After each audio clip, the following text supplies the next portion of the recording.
Compost అని, తర్వాత జీవన ఎరువులని చాలా రకాల ఎరువులు ఉన్నాయి మనకి. ఇందులో సేంద్రియ ఎరువులలో మనకి వర్మీ కంపోస్ట్ అని, తర్వాత కొన్ని తినదగిన కేకు, తినలేని కేక్ అని కొన్ని ఉంటాయి. ఇందులో వీటిని మనం ఏం చేయాలి కదా, ఎగ్జాంపుల్ గ్రౌండ్ నట్ కేక్. ఇది ఏ విధంగా చేయాలంటే, వేరుశనగ మనం ఏం చేస్తామంటే, వేరుశనగ హార్వెస్ట్ అయిపోయిన తర్వాత అందులో నుంచి మన పల్లి గింజలు అన్నీ తీసేసుకున్న తర్వాత పల్లి గింజల పొట్టును, తర్వాత వాటిని ఏం చేయాలిగా మంచిగా దంచేసి ఒక ఆయిల్ కేక్, దానికి ఒక ప్రొసీజర్ ఉంటుంది. ఆయిల్ కేక్ని తయారు చేసేసుకుని దాన్ని మనం సాయిల్కి అప్లై చేయడం వల్ల ఆ కేక్స్లో ఉన్న ఆయిల్ పల్లి గింజల పొట్టులో ఉన్న కాల్షియం, ఫాస్ఫరస్ అనేది సాయిల్కి అప్లై అయిపోయి రూట్స్ వేరు యొక్క స్ట్రెంగ్త్ అనేది పెరుగుతుంది. సూక్ష్మజీవుల సంఖ్య కూడా పెరుగుతుంటుంది సాయిల్లో. ఇంకా నేల కూడా సారవంతం అవుతుంది. దీని తర్వాత మనకి సాఫ్లవర్ కేక్, కుసుమ కేక్. ఇందులో మనకి అత్యధిక నత్రజని లభిస్తుంది. 7.9% నైట్రోజన్ ఉంటుంది ఇందులో. దీన్ని మనం సాయిల్కి అప్లై చేయడం వల్ల నేల యొక్క సారవంతం కూడా పెరుగుతుంది. పప్పు దినుసు క్రాప్లలో నైట్రోజన్ ఎక్కువగా ఉండడం, నైట్రోజన్ దీన్ని అప్లై చేయడం వల్ల ప్రోటీన్ శాతం కూడా పెరుగుతూ ఉంటుంది.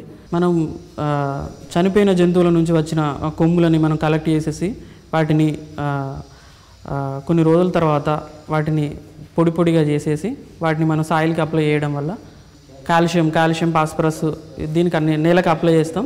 ఇందులో మనకి కాల్షియం, ఫాస్ఫరస్ అనేది ఎక్కువగా ఉంటుంది. దీన్ని అప్లై చేయడం వల్ల నేల యొక్క స్ట్రెంగ్త్, బలం అనేది పెరుగుతుంది. రూట్ యొక్క కెపాసిటీ పెరుగుతుంది. రూటు సిస్టమ్ కూడా బాగా స్ట్రెంగ్త్ అవుతుంది. దాని ఉపయోగం ఉంటుంది గిట్టలతోటి.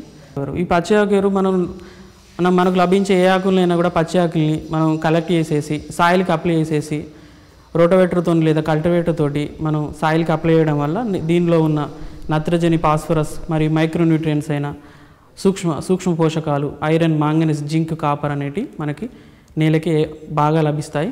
దీనివల్ల సూక్ష్మజీవుల సంఖ్య, నేలలో అనేక రకాల సూక్ష్మజీవులు ఉంటాయి.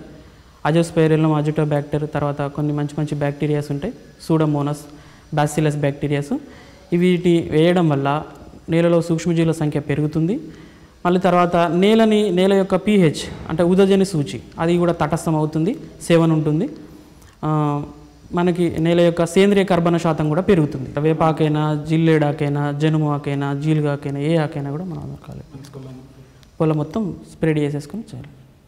పిల్లి పెసర, మినుములు, ఉలువలు, ఏ ఆకైనా కూడా వేసుకోవచ్చు. అందులో బూడిదగా ఉన్న ఏదైనా వ్యర్థాలైనా మనం ఏం చేసేస్తాం, కాల్చిన పదార్థాలు ఏమైనా ఉంటే వాటిని మనం నేలకు అప్లై చేయాలి. ఈ బూడిదలో మనకి ఎక్కువగా ఫాస్ఫరస్ ఉంటుంది, కాల్షియం కూడా ఉంటుంది. మనకి ఈ విధంగా చెప్పినట్టు కాల్షియం అనేది దానికి వేరు యొక్క బలం పెరుగుతుంది.